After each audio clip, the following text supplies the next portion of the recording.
Lokodi Edith 1953-ban született Marosvásárhelyen, 3 lány édesanyja. Jogász, ügyész diplomája van, tanulmányokat végzett a közintézmények menedzsmentjéről az európai integráció folyamatában is. 1990-től az RMDSZ, 1994-től pedig a Maros megyei tanács tagja. 2004. júniusától a Maros megyei tanács elnöke. Utóbbi mandátuma alatt több mint 165 millió eurót kapott Maros megye. Célja továbbra is uniós alapokra pályázni, hogy még több beruházás vissza nem térítendő pénzforrásból valósulhasson meg. Az elmúlt 4 év egyik legnagyobb megvalósítása a Transzilvánia repülőtér fejlesztése volt, amelybe közel 55 millió új lejt fektettek bele a Maros megyei önkormányzat költségvetéséből. Tervben áll folytatni a beruházást, nagyobb váróteret biztosítani az utasoknak, egy teherszállító terminált építeni, valamint meghosszabbítani a kifutópályát, hogy annak hossza elérje a 3600 métert. Ez ügyben pályázatot készítettek elő Európai Uniós finanszírozás elnyerésére, ennek összértéke megközelítőleg 38 millió euró. A pályázatot 2011. szeptemberében előterjesztették a szállításügyi menedzsment hatósághoz, és várják az elbírálást. Én azt mondom, hogy ez nem volt egy rossz befektetés, hisz ez a régió ebben a pillanatban, ez a repülőtér, az Erdély, Transzilvánia repülőtér nem csak Maros megye számára fontos, hanem fontos Hargita megye számára, fontos Beszterce megye számára, de fontos a Szucsávai megyék és környék számára, hisz ide jönnek a turisták, akiknek ez van közelebb. Innen akarnak az Európai Uniós tagállamok felé repülni. Egyre többen dolgoznak külföldön, de ezen kívül turisztikai szempontból is nagyon fontos, hisz Szováta uniós támogatással nemzetközi fürdővárosi rangot kapott a törvény értelmében. 2 UNESCO-s központunk van, Segesvár és Szászkéz. Ezt épp a tegnap fogadtuk el, hogy ezeknek is uniós alapokat hívjunk le, és Maros megyében vannak a legnagyobb számban középkori kastélyok, amire biztos vagyok, hogy majd a jövő szintén biztosít pénzalapokat, hisz tárgyalunk a tulajdonosokkal, engedjék át a kastélyoknak az adminisztrálását, a megyei múzeumnak, a megyei önkormányzatnak, pont azért, hogy pénzeket tudjunk ide lehívni, és kerüljenek vissza a turisztikai körforgalomba. Mindez Maros megye lakóinak az életének a javításához vezet, életkörülményjavításhoz, de természetesen gazdasági vonzata is van, hisz a repülőtér forgalma a repülőtérnek jelent költségvetést, de az embereknek lehetőséget a gyorsabb közlekedésre. A repülőtér fejlesztése mellett jelentős beruházások történtek Maros megye hulladéktárolásának korszerűsítése érdekében. A 2013-ban átadásra kerülő Kerelő-Szentpáli hulladéktároló, valamint az átrakó, válogató és komposztáló állomások az elkövetkező 25 évre biztosítják a legszigorúbb környezetvédelmi előírásoknak megfelelő hulladékgazdálkodást. Ez egy 188 millió újlejes, azaz 45 millió eurós projekt. Idehoztuk a villamos energiát, a vizet, kanális rendszert építettünk, mi épül itt. Egy körülbelül 50 évre működő hulladéklerakó, egy regionális hulladéklerakó, de itt épül meg egy zúzó szárító állomás, adminisztratív épületek, valamint víztisztító állomás. A projektbe, ebbe a 180 millió lejbe benne van Kakasd határába egy átrakó állomásnak a megépítése, uniós szabványok szerint egy válogató állomás és egy komposztáló állomás. Szeretném megnyugtatni Maros megye lakóit, hogy mi, amit vállaltunk, hogy a hulladék gazdálkodást megoldjuk a megyébe, azt be is tartjuk. Az építő itt az előbb megígérte, hogy 1 éven belül, azaz az idén őszre már, ha lehet, megépül ez a hulladéklerakó, pont azért, hogy Maros megye ne kerüljön olyan helyzetbe, hogy ne tudjuk elhelyezni a hulladékot.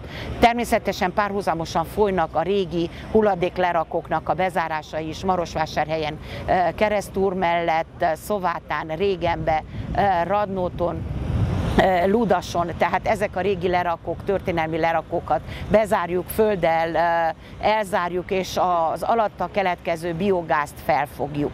A szelektív hulladékgyűjtés fejlesztése érdekében minden város és község területére hulladékokat tároló konténereket terveznek vásárolni. A vidék lakóit is ellátják olyan eszközökkel, amelyekkel a gazdaságokban az emberek ők maguk tudjanak komposztálni, így a biohulladékot a saját felhasználásukra tudnák eltárolni. Maros megye azt is vállalta, hogy 2018-ig felújítja a létező, de kiöregedett ivóvízrendszert. Modern csatornahálózatok építése áll tervben, új szennyvíz tisztító állomásokkal, azért, azért, hogy a folyókba tiszta víz kerüljön vissza újabb körforgásba. A megyei önkormányzat ugyanakkor támogatná a 20 000 lakos alatti településeket új ivóvízellátási hálózatok kiépítésében. A vidékfejlesztési projektek ugyanakkor a turizmus szempontjából is igen fontosak. Bizonyos vidékek infrastrukturális fejlesztése egy garantált beruházás.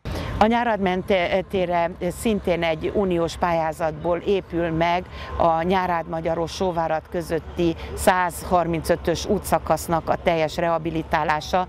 Ezzel a Nyárád mente visszakerül a körforgásba, amit a turisztikát illeti, ami a könnyebb elérhetését jelenti, akár Marosvásárhelynek, akár a Sóvidéknek, vagy Udvarhelynek. 22 kilométerrel lesz rövidebb az út távolsága Szováta és Marosvásárhely között, így a Szovátán nyaraló turisták hamar eljutnak Vásárhelyre, meg tudják Vásárhelyt is látogatni.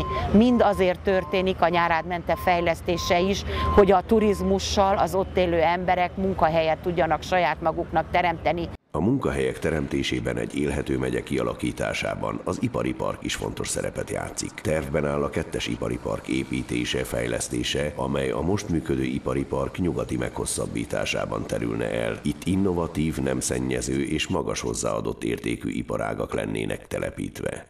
Az ipari park túl azon, hogy megépült és lehetőséget biztosít arra, hogy vállalkozók itt megtelepedjenek, és itt termeljenek, munkahelyeket teremtsenek, és az embereknek jövőt ígérjenek. Azon kívül azt is jelentette, hogy az egyetlen olyan gazdasági tevékenység a megyei tanács alárendeltségében működő intézmények között, amely évről évre nyereséget hozott. Nem kellett a költségvetésből egy lejt se beruházni, az ipari park minden nyereségét visszafektetjük, vagy újabb megvalósításokra fogjuk beruházni, hisz itt, ami elindult a klaszterrendszernek a kiépítése, több mint valószínű, az inkubátorházba még jönnek majd újabb kezdőbefektetők, akiknek tanácsadást biztosít az ipari park. Szintén egy jövőbeli terv az agropark létrehozása a Metropolis övezet Nyárád menti vagy Maros menti részén, ahol agrártermékek tárolását, értékesítését lehetne megvalósítani. A megyei tanács célja a mezőgazdasági termelés ösztönzése, a térség mezőgazdasági potenciáljának kihasználása és a termelők segítése termékeik értékesítésében. A megyei tanács az egészségügybe való beruházásokat is folytatni szeretné, a Maros megyei klinikai kórház további modernizálását, a gyermekkórház, a pszichiátria, az ortopédia, valamint a belgyógyászati klinika feljavítása van tervbe véve.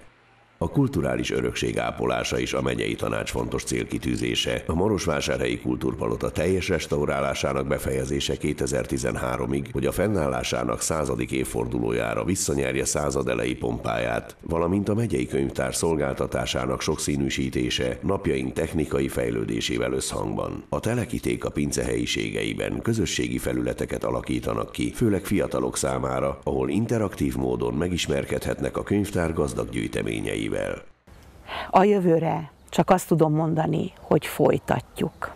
Folytatjuk a stratégiánk megvalósítását, folytatjuk a gazdasági egységeknek idevonzását, munkahelyek teremtését, egy élhető megye kiépítését, és folytatjuk azt, hogy a gyerekeinknek egy jobb jövőt teremtsünk itt, mindenféle Európai Uniós standardoknak megfelelően. Van jövő, itthon van arra biztonság, hogy családot alapítsunk és gyerekeink legyenek, és a családunk körében legyen öröm és béke mindenki számára.